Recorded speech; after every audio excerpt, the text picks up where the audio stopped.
Magandang umaga, magandang hapon at magandang gabi po sa inyong lahat. Ito po inyong lingkod, si Jer Makinay. And today, naandito po tayo sa, ano ba pangalan nito?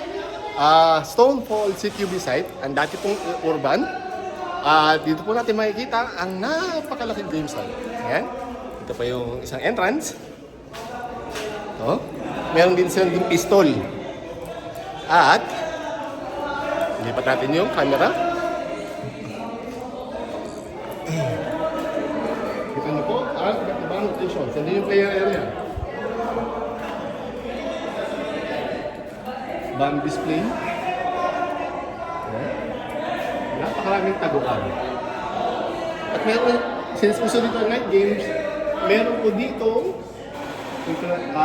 UV light para kitang-kita.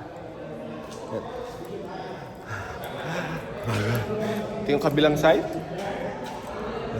Napakalawak na.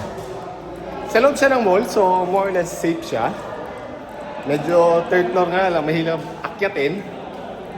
Pero marami namang upuan. Dito po tayo sa player area. Ayan. Ito po yung aming mga players. Ito po si Papa Jeboy, ang pinakamabait ng Team South. Ron? Ay po! Jax. Bonjo mo!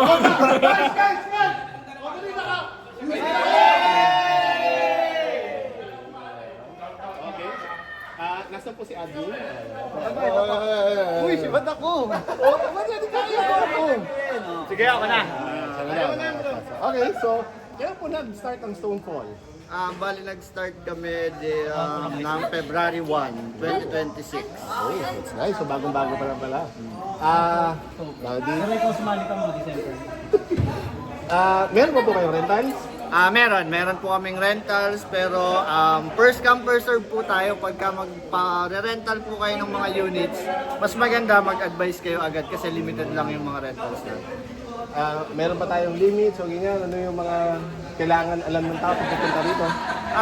Usually wala naman tayong limit sa FPS pero ang ano natin dito is kailangan mga protection gears like iPro, number 1 natin iPro. Di baling wala kayong mga body gears, basta iPro meron tayo. Mahirap na. Wala nabibiling mata sa Quiapo. Yup.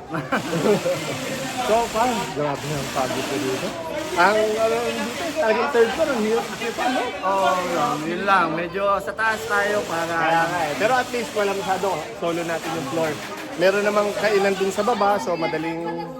ayun na. Sarado lang sila ngayon, pero may food court dyan. So napaka accessible. Ano pa ba usually na ano? Meron pa ba kayong gusto sabihin sa mga gusto pumunta rito? Game schedule. Game schedule natin, meron kaming GC. Pwede naman kayong mag-message sa page ng Stonefall. Then may mga admin naman na mag-reply doon. Tapos i-add namin kayo sa GC pa. Usually weekends ang aming schedule. Ng regular games. Then may night game din tayo. Tapos Tulad ngayon. tulad ngayon, may night game tayo. Then meron din tayong private game. Yan, sineset natin yan. Okay lang kahit weekdays. Basta nakaset tayo. That's nice. Minimum ng private game natin is 10 person. Yeah. Hey, good. Sobrang enjoy. Grabe pagod. Thanks sir, more power. Sana marami pa tayong players at yung more games to come. Thank you, sir. Thank you. So doon po tatapos ang video na to. Kung meron po yung katanungan, i-post nyo lang po down yung comment section na below. I'll answer it as soon as possible. Bye!